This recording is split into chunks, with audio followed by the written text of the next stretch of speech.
There are stories blood can tell that time don't wash away. Some ride off into legend, some come back home someday. Boys is back in 85, they've been running hard for days. Not far from that old clubhouse, still living wide open ways. My old man found a 50 in the gravel by a bar. Bought the room another round, like he knew he'd gone too far. There was dancing, drinks, and laughter, a wild night burning bright. Then the brothers fired their engines to disappear into the night. Hot Rod rode out beside him, heading back toward home, but my father kept it pinned wide open, like the road called him alone. And the night came down like lightning through the left side of his chest. Steel and glass. My father was buried up here in 1985. Right. I would love to take his great-granddaughter up. We're just going to take a couple of pictures, tell her a story or two, and then we're going to get back on the road. Would that be cool? Well, it'd be $3 for the bike to come in. You know, I've been coming up here for over 30 years, and I tell that story every time, and you're the very first person that's ever wanted to charge me. I'm the jerk. You're the jerk. Well, first time for everything. Man bun even. All right. Well, we might as well stay for the day now, huh? You got 3 days out of it. We should have came here when we first got to town then.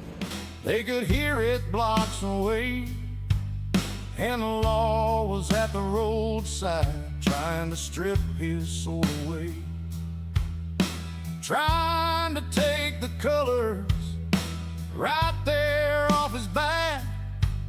But the brothers threw down for him, and they took those patches back. Hot Rod kept the leather, rolled up heavy, soaked in red, stuffed away inside a saddlebag along with all the things unsaid. Okay, so that road that we just came up, right, when we were sitting at the light down at the hill. So when I was 12 years old, my dad, your great papa, great-grandfather, was killed.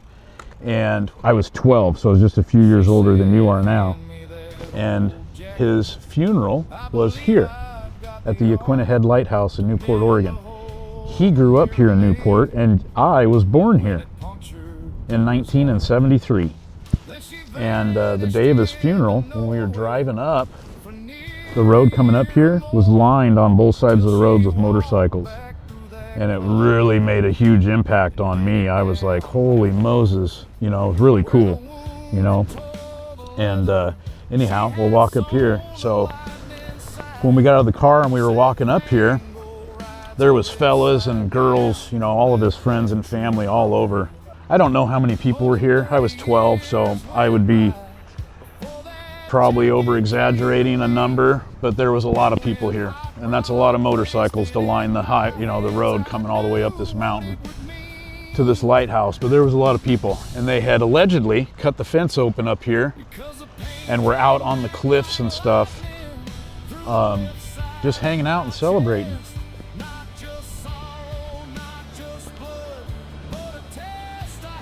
Okay, so yeah, so the day of the funeral, they had cremated Fango, so his body was turned into ashes, right? And they had taken the oil bag from his motorcycle, and that's what holds oil that keeps the motor lubricated, right? And they dumped all the oil out, and they put his ashes into the oil bag and sealed it up really tight. And they chartered a boat, and they went straight out 1 mile from where you and I are standing right now. This is in 1985. There was people all over the bluff here. They had allegedly cut the fence open, and they were out on the rocks. They were clear out over there. See that hill over there? Clear out on the rocks over there. not that one, they didn't swim up to that, but on the edge here. They went out 1 nautical mile, and when they dropped his oil bag into the ocean, we heard gunshots coming from out there.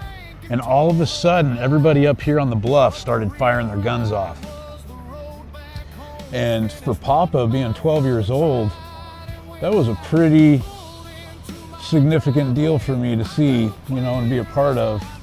And I later found out, many years later, in fact, just in recent years, I thought it was a coordinated gun shoot, right? I thought that they were signaling to the people on shore that they had dropped him into the ocean. Turns out what it was is Desi said when they dropped the oil bag into the ocean, they'd sealed it up so tight it was just bobbing in the water. And so he pulled his gun out and started shooting holes in it so it would drop and sink down into the water. Well, everybody on land, they just started shooting their guns off too after they started shooting out there. But it's hard to say if he's actually out there a mile out still, or if he's, you know, traveled the world. Maybe the currents carried him to Japan. Who knows? He was a traveler. He traveled all over the place. But anyhow, that's the story of your great grandfather Fango. Part of his story anyway. But I've been coming up here since I was 12 years old. Every time I'm in Newport, I come up here and say hi to my papa, to my dad. I believe Liquid Dave was dropped out there too, now that I think about it. In fact, I'm pretty sure that was the case. Who? Liquid Dave was a member of the legendary Portland Charter too. He was killed around the same time as my dad. But I'm pretty sure that they dropped him out there in his oil bag too. So they're out there together floating around. They grew up together. Liquid Dave grew up here in Newport as well. So they were lifelong childhood friends. So yeah, our family has some history down here in the Central Coast. This is one of the most historic lighthouses on the West Coast, from what I understand.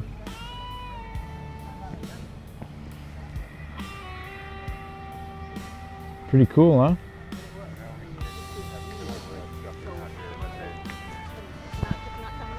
Ow.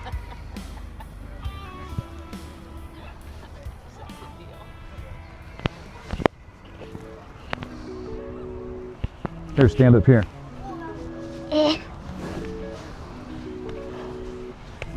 Yeah, see, there was people, see this bluff right here? Mm-hmm. Right in front of us? There was people all over, lined up all over out here. Both directions. Your butt would be sore all the time. Well, if all you had was a motorcycle all the time and that's the only transportation, your butt would get used to it. Maybe. Pretty soon you'd be like an iron butt. Then you could fall on your butt off that cliff and then onto something sharp and you couldn't feel it. You know, I don't know about all that, and I wouldn't want to test it. But maybe. But I've put a couple miles on my butt in the day, and I'm pretty sure that it would not survive a fall off of the cliff just because I put a lot of miles on. Well, if the only thing you had was for transfer pay, for what you said, for your whole life, maybe.